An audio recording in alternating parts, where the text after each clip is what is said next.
I was born and raised in Greensboro, North Carolina. Born in 1939, so I think we grew up at a good time when we were, 7, 8, 9, 10 years old, in the 40s, late 40s and stuff. Well, my stepdad's father was a part-time minister, a Methodist minister, and my dad was active in the Presbyterian church, and he, for many, many years, and he was an elder and so forth, and so I grew up in that environment.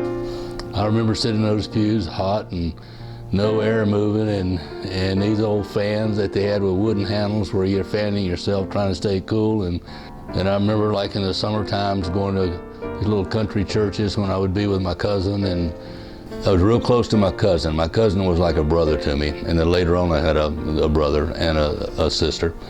And I lived in the city limits, and he lived in the country on a farm. So we spent a lot of time together in the country, and back in those days it was the real country living. There was a crank telephone on the wall. You took a bath in a number 2 wash tub in front of a fireplace, and run and climb. We could camp and run in the woods and do all this stuff, and everything was really safe and felt safe at that time. As we got probably 15, 16 years old, after school we worked in a grocery store, bagging groceries, and made friends with this man that had been a pilot in the Korean War, Navy pilot.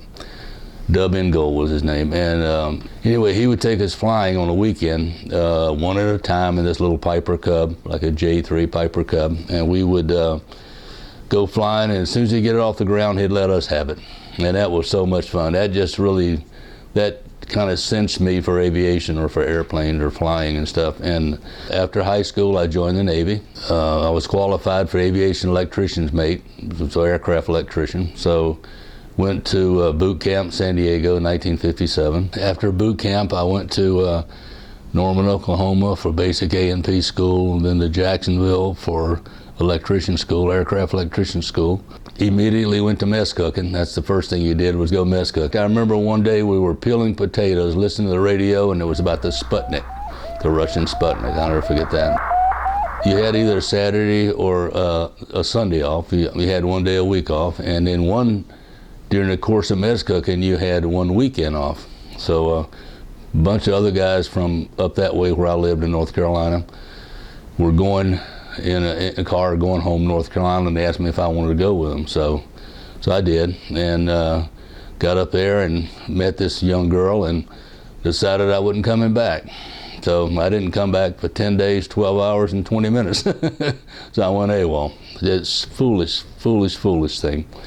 So my stepdad found out where I was and called, and he says, you go back, get yourself squared away, face what you have coming, and just, take care of this, So anyway, I did, and I went back down to Jacksonville, Florida, checked in.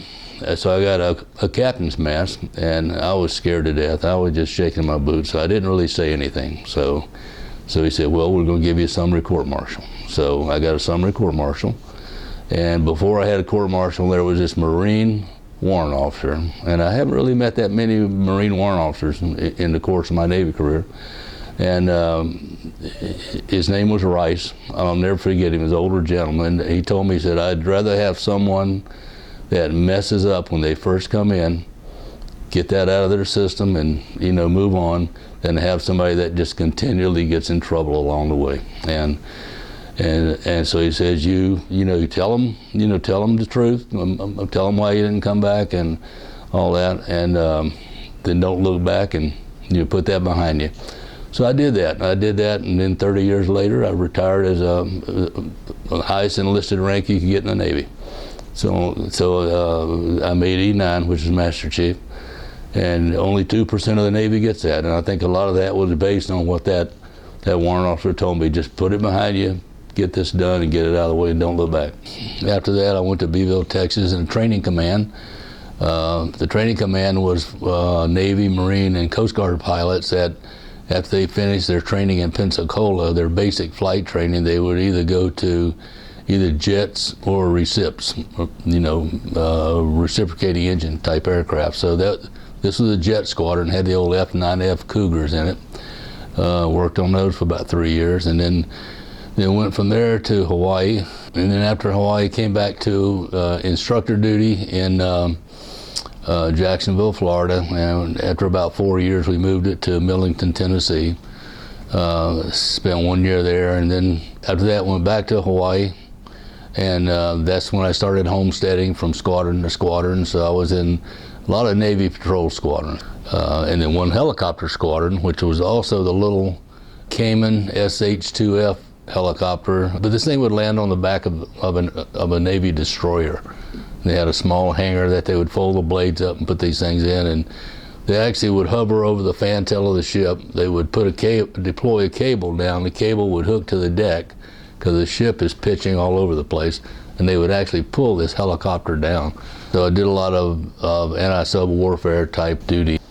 If a Russian sub, let's say if a Russian sub were coming over from California, the Navy Patrol squadrons in California would be tracking him. And then when he gets halfway across, we would pick him up and track him halfway to Guam. Guam would pick him up, track him all the way to Philippines. Philippines would track him until they went through the Straits of Malacca, which was it's kind of like an ocean passageway in that part of the world.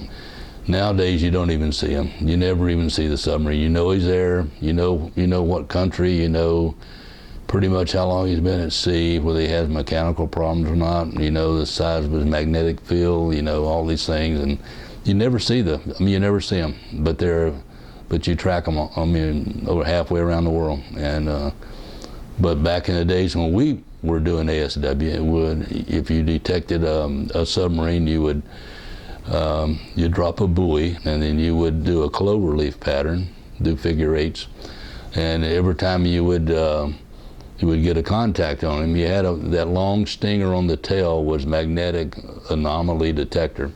I've really been blessed beyond measure. I met Tish, and we got married in 1969. We have 2 beautiful daughters. Being gone like that, I am so thankful for a good, stable family life and home, and I just thank the Lord for that, because a lot of military families had a lot of problems, because when you're gone, mom becomes the mom and the dad. One really interesting squadron I was in was VR-21, which was a transport squadron, and they're in Barbourspoint, Hawaii. They called it Pineapple Airlines. Pineapple Airlines, I think since the war days, they were flying the old prop planes. When I was there, they'd go from Hawaii to the Philippines, operate in the Philippines, and come back up to Hawaii. It was a 20-hour flight to the Philippines, and they would back and forth in those days on the C-118s. This squadron had been around a long time, and they amassed a record that I don't think any other squadron will ever get, because these were reciprocating engines, which you can have a lot of problems with them, all these parts going in different directions. When they decommissioned the squadron in 1973, when I was there, they had accumulated 347,000 accident-free flying hours. They had a lot of emergencies, they had a lot of things. They had one time chop a hole in the deck to put the nose gear down and stuff like that, but there was no accidents. I got my first set of orders to Brunswick, Maine, in a VP squadron. So it was a multi-engine Navy patrol plane, P-2V, Neptune. That was really something to be 18 years old, to be working on aircraft and stuff like that. they were called ground pounders. That's the people, you had ground pounders, you had flight crew. So I was a ground pounder working in an electric shop. Every now and then they'd have the ability where you could fly with a flight crew. So I really liked that. It was anti-sub warfare. So we did a lot of training with submarines and mine laying and patrol, long 10, 12-hour flights. You would check shipping and rigging ships and stuff, and would do iceberg patrols. So that was before satellites and stuff now. And that's how they kept track of how the icebergs drifted. There's an island up above Iceland called Jan Mayen. At that time, there was like 9 Norwegian scientists on there, and so we used to fly in and drop mail to them. The winds were just really beating you around, and you would go in over the volcano, over the lip, down inside, throw out the mail bags, put the power on, and climb out the other side. And that was really that was exciting. One particular time that was kind of scary. We were coming back from Iceland, flying back to Brunswick, Maine, because the wee hours of the morning, we're probably maybe 10,000 feet or something over the ocean, and just the stars were out. You could see the moon on the ocean, just beautiful. And I'm down in the bow of the aircraft, which is just a big plexiglass nose. So I'm out in front of everybody in the airplane, and I really like that. All of a sudden, you could see like a vapor, just like cigarette smoke, just a thin thing of vapor. Nobody paid any attention to it. We flew through it, and all of a sudden it was just like a window shade, completely immersed in ice. But anyway, you could hear the ice slapping off the blades and hitting the fuselage, and I was completely blinded. It was just heavy ice covered the plane. So we went into, had to make an emergency landing into the Goose Bay, Labrador, or somewhere up there. And we actually landed, still had ice on the airplane. It was still covered. We had to take broomsticks and things and kind of beat the ice off before we could continue on the flight. But that was kind of scary. But when you're on the same airplane, the same crew, when you have an emergency, it wasn't scary. It was like you're part of the airplane. You just worked through it. And so it's not like, it's exciting when you look back at it later. But when it's going on, you're just a part of it. The airplane's a part of you, and you're a part of it. Yeah, one day we were getting ready to go flying. It was in the late summer up in Brunswick, and I had, in those days, if it was nice weather, you laid the Mae West and harness out in front of the airplane, and you'd put on your Mae West, your harness, and the pilot would do the briefing, what you're going to do that day. And we had like a 10-hour flight. So we're out there having a brief, and all of a sudden we hear this noise, and the nose tire's going flat. Well, the commanding officer had been on us having late takeoffs, and so everybody was kind of under the gun on that. So a couple of guys ran up to the hangar and brought another nose wheel out, and one guy brought an axle jack out, and they jack it up, took the old nose wheel off, put the new one on, closed it up, pulled the jack to the side, and we did a battery start. And we only a couple minutes late, I think it was, so we actually did pretty good. Flew all day long, come back in. It was at the end of the day, most of the people had gone home, the base was quiet. Landed on the main gear, put the nose gear down, and the nose wheel came off. So we started dragging the nose strut, so he pulled it back on the tail skid, and we slid to a stop and finally dropped the nose.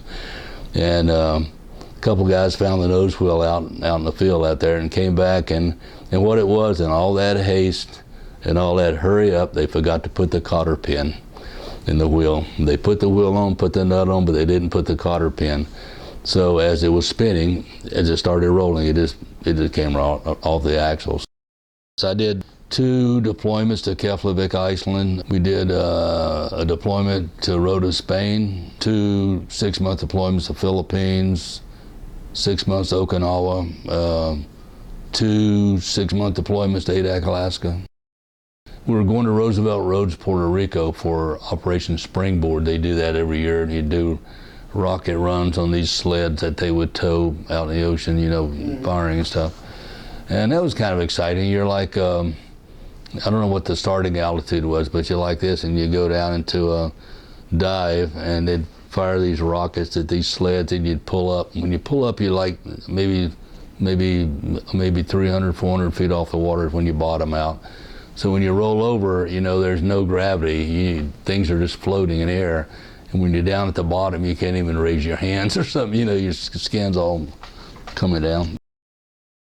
I was coming up on my last part of my 30 years, and we had come to Oregon a year before Mount St. Helens erupted, and we thought it was a good place to raise our girls. So I put in, the only way I could get here was to go to the Navy recruiting.